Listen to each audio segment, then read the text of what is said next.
As we know that drone delivering has become a thing of the present now, and various companies are trying to do this. That's why we, the team Royal Solutions, have proposed our idea DroneSense.AI that is backed by of CSV datasets and predictive modeling. So first here we sign our employee.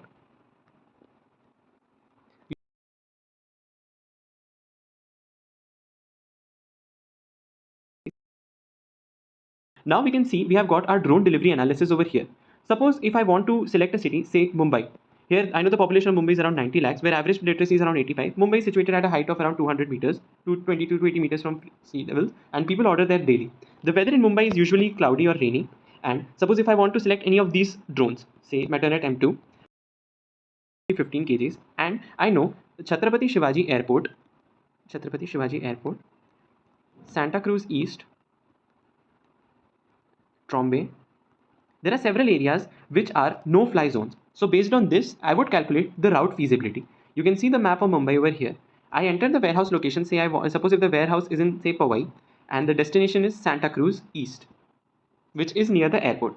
So obviously that place, since it's near the airport, we cannot use go by using drones. We cannot fly drones over there. That's why we use the bike, which is and then we get an analysis over here that risk levels are high and drone delivery won't be possible, and this can be the route.